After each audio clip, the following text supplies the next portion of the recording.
Hey everybody, welcome back to the Seventh Rule. This is the free-for-all. We've just begun recording, and Rex Wood, our associate producer, right under the gun, sneaks in because he's a pro and he's wearing his Captain Nog shirt straight out of Ohio, Northern Ohio. There he is. How you guys doing? We also have Heather Jordan, of course. We have Michael Kenyon Rosenberg, Vean Chevalier, and Jacques Lofton, also a very French name. Chirac, Jacques Chirac. Oh, that's close enough. That's pretty close, you know. How's everybody doing today? Fantastic. Good. Mm. I'm Good. fresh Really good. off of flying all day. So Where'd you come from? I came from Memphis to Rochester, back to Rochester. Mm. From the home of barbecue to the home of... Oh, the garbage plate. The garbage plate. It's a real. What does that mean? No, you have to Okay. look it up. You have to look it up. It's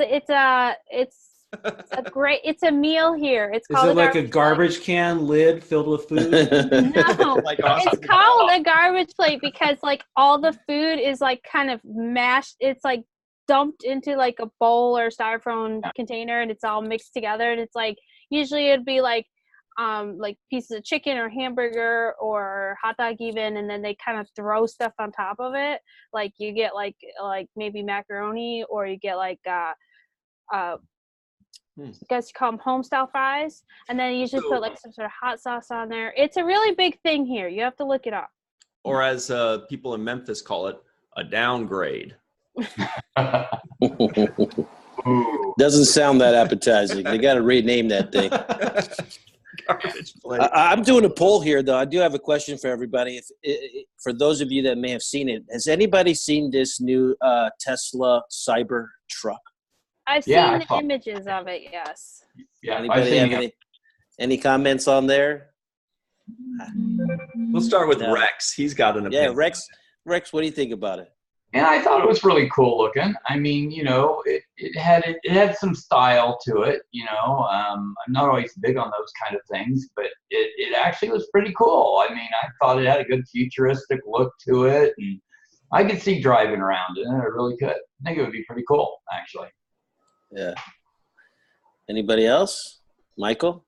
I don't know that I would drive one around, but I'm definitely looking forward to seeing them on the road. But I don't know that I'd want to pay $150,000 for a pickup truck. That's true. Yeah. Yeah, I don't know if it's $150,000, but I think they're around 70. But Oh yeah. You know, I thought it was pretty cool that it was futuristic looking. I mean, it's You know, there's actually a reason for that design. I found that out. please does share Elon with Musk us, wanted Heather. to troll us. No. Apparently, it's made out of some super hard steel that cannot be pressed into like the press machine, which normally they use to mold like metal. And since it's made out of this super hard steel, Elon posted that it would break the press. So in order to avoid that, he said it was either redesign a new press or take away all curves out of the design. And that's what they did. So it's all straight lines because that's how they can cut the metal. Wow. Oh, So Okay. that's Way the less reason. interesting than I thought it would be. Yeah. We're joined by our other Trek Tech, Miss Kat R. King. Kat, we're talking about Elon Musk's new pickup truck. Two quick things on that. We've got it does look like the dune buggy from Nemesis. Mhm. A nice Star Trek thing. But my first impression of it was, you remember when, I don't know, maybe 20 years ago, when video games were first starting to have like three-dimensional like video games, and they had that shape where like an airplane was just like a triangle, you know, and it was like really cheap, you know, graphics. But but it was like big time at the time. You remember that, right, Kat? Oh yeah, I remember So that. it's 8-bit graphics in real life. It reminded me of like a DeLorean that they decided to like, you know, smooth out the edges and like buff it up a bit. But yeah, I get Argo, but it's like a closed off version of an Argo. Yeah, I Okay. think of Mad Max when I see it too. Yeah, I think that, Yeah. witness me. And Like it's the perfect car for the apocalypse, you know. There you go. Just Yeah, for cut sure. through the masses. dream come true. Wasn't it like bulletproof or something too? It is, yes. But it's not ball bearing proof. Hello. Okay. Here's the Star Trek related question that we just came up with. If there were one person that you had an injury and you had to go to the hospital, and this one Star Trek character was like, "I'll take you there," and you would say, "No, I'll just Uber," because you don't want them driving. Who's the one Star Trek character that you just wouldn't feel safe with them behind the wheel? We're gonna start with. I'm gonna go with Heather. Yes. No. I can't say a character, but I think I could say a race. Okay. A Ferengi. No, I think it's the Veans Oh, from yeah. Voyager. That's because racist. They harvest your body. They would kill you on purpose, is what you're saying. They would take you to the wrong hospital and start harvesting your organs. Good So I knowledge. think I would say no to the Veans. That is brilliant. I second her on this. No seconding. What do you think, Vean? I think I would probably say Esri. Oh. Everybody do you want got to know quiet. why? Yes, I we mean, do you want the wanna know explanation? Or Yeah, just why Yeah, Esri? of That was course, that yeah. that came out of nowhere. Because she's So a total neurotic mess and probably couldn't handle driving and would crash the car. And if she didn't, I would probably worsen my own injury just to get away from her. Oh. So you don't really That's, have a very strong opinion about it. I don't have strong opinions about anything. What are you talking about? What about you, Rex? I would, this is going to sound weird, but I said I wouldn't want Worf to do it because I really think Worf would get in road rage and I'd never make it to the hospital because somebody would pull out in front of me and you would get mad and you would just take off after him. And then it would be like, wait a minute, you're supposed to be taking me to the hospital. And by No, the time we got around, I would be dead in the back seat, just because he would be chasing somebody else. no. Worf would say Klingons don't go to hospitals. That's true. That's true. Yeah. He'd say, die with honor. Yeah, he would Die try to with honor. convince you. Today is a good day to die. You'd be like, I don't want to. All right, Kat, what's your answer? Okay, I was just thinking about this. I have to put in something a bit different. So I wouldn't trust Luoxana Troy. I have a feeling that she would distract me in some way. Like, just come play on the holodeck. Ignore your pain. Life is good. She would try to make it about her. Yeah, or some way, or guilt into getting married or something. What You know. about you, Michael Kenyon Rosenberg? Well, I've had a chance to think about this now for a little bit, and I would probably my go-to answer for anybody that I don't trust with something is going to be Neelix. Oh, no. That's wrong. Tell us why, Michael. So why you Tell him say? why he's That's wrong. your own word. He's a buffoon. Whoa, Strong argument. that's What do you think, Vean? that's You'd run harsh. out of gas on the way or something silly like that. Vean has an answer for that. She doesn't believe that. Well, I would have agreed with that when I was 16, but now that I'm an adult, I think Neelix is a very genuine character. Wow, shots very, fired. Very sincere, and I think he would be very dedicated to getting you to the hospital. He's Oh. caring. He's Yeah. caring. I will say, in his defense, I posted a poll recently on something on another production social media site, and I asked, if you had to have lunch with somebody, with one of these two people, who would you pick? And it was Neelix or Jar Jar Binks. Would you believe 96% picked Neelix? So they Yes, liked him better I than would Jar believe Jar. that. Yeah. Yeah. Well, I would be the 4% that would pick Jar Jar Binks. Wow. Jar Jar would like accidentally shoot you into space somehow, and like you would just be. I mean, he's just like bumbling and fumbling. So, well, in my opinion, Horrible the best Star Wars movie of all was Episode 1, and I'll tell you Obviously. why. You guessed it, Jar Jar Binks. I did like Jar Jar. I liked him. Everybody else hated him. I like you very I'm on the much. record on I like this. you very much.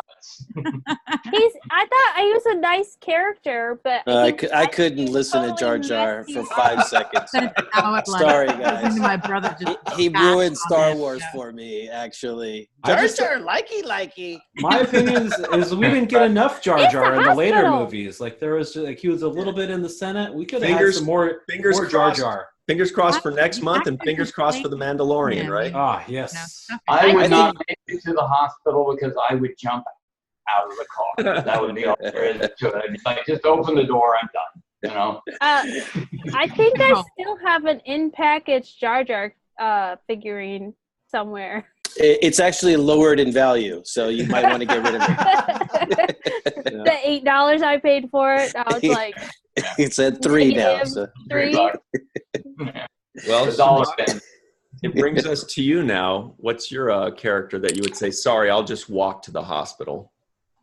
You know, that I initially thought of Ferengi. You know, I would think Quark. I wouldn't want Quark in his neurotic sense, like state, driving me anywhere because I just don't feel like he has the focus capability in that moment. But Geordi was another person that I thought of. Yeah. Yeah, because I just don't trust the guy with a visor. Oh, yeah, vision. Yeah, I just don't know. But if he were going to crash the car, he'd be able to barrel roll out of the car like he would always do. Once again, leaving me behind. So Yeah. I think one of those two. He'd have a coolant leak. I could see not having Quark only because he would want to charge you. You would be charged a lot of money. So where's the It's money by the go, mile, right? With Yeah, Quark. exactly. That's an Exactly. excellent point. Yeah. I just thought of mine. Thank goodness you guys bought me enough time. Definitely it would be, I hate to say it because it's one of my favorite characters, William T. Riker. What? Why you say that? He wouldn't be able to get in the car. You can't straddle the seats when you try to get in. He'd spend all day just trying to get into That's the terrible. and I would just lose my arm or whatever the problem is. So it would have to Pretty be. sure he sat normally inside the shuttle.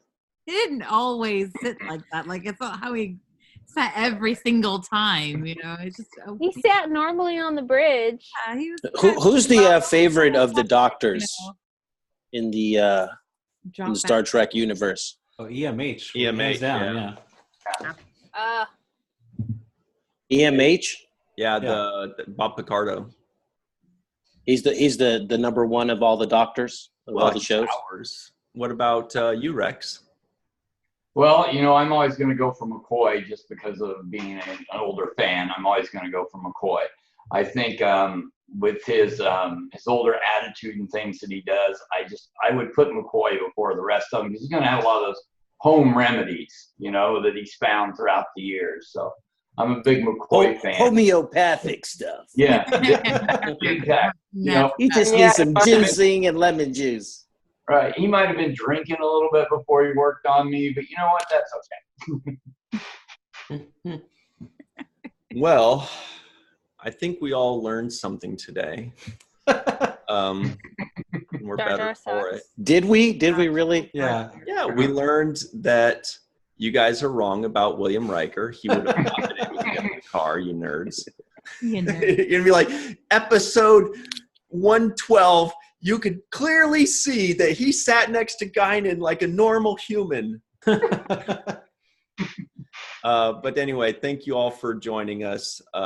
Vean, thank you for, being the adult in the room when we had all our shenanigans. And Michael, Kenyon, Rosenberg, thank you very much. For being the child in the room. Yes, thank you. Rex Wood, thank you very much for being the associate producer in the room. Oh. Thank you. All right.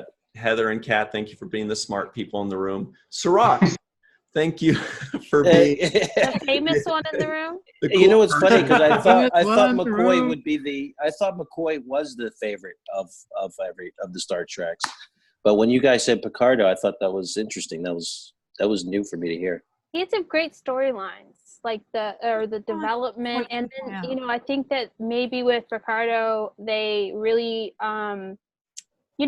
they really looked into the medicine, like how they figure things out. I think more like with some of the older episodes, it was just like, oh, somebody's leg's falling off, we have to fix it.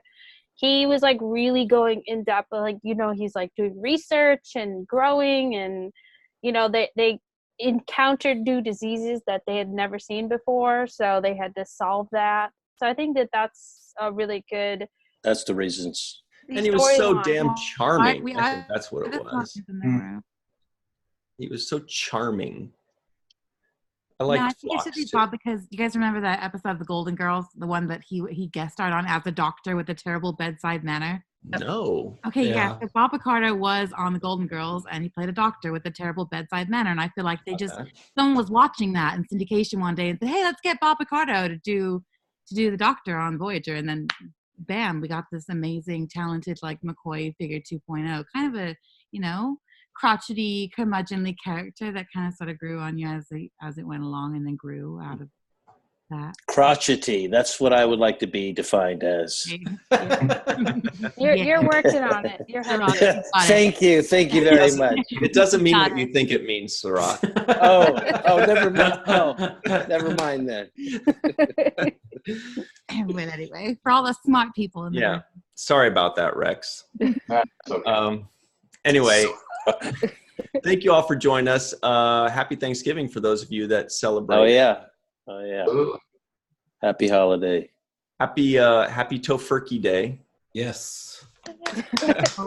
Oh, do we have man, I'm not alone here. That's right. We got Michael and Vean that are on my side here.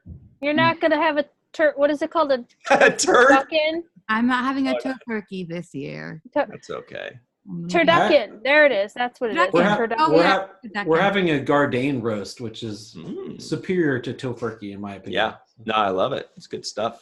It's all about the pies for me. All about the pies. Pie. Desserts. Yep, that's right. Pecan. Rex is disgusted by this. No, I'm not. You can't be disgusted by pies. No, not at all. Not at all. I'm all about the pies. I'm all about the turkey, let me tell you. I'm all about all of it. So I love the mashed potatoes and gravy. That's the best part. Absolutely. Yep. Yeah. Thanks for wearing the Captain Nog Forever shirt, by the way, Rex. Awesome. Absolutely. Just got it. Really excited that I've got it now. So yeah. Well, all right, guys. That's about it. Thank you all for joining us. And those of you at home, always remember the 7th rule.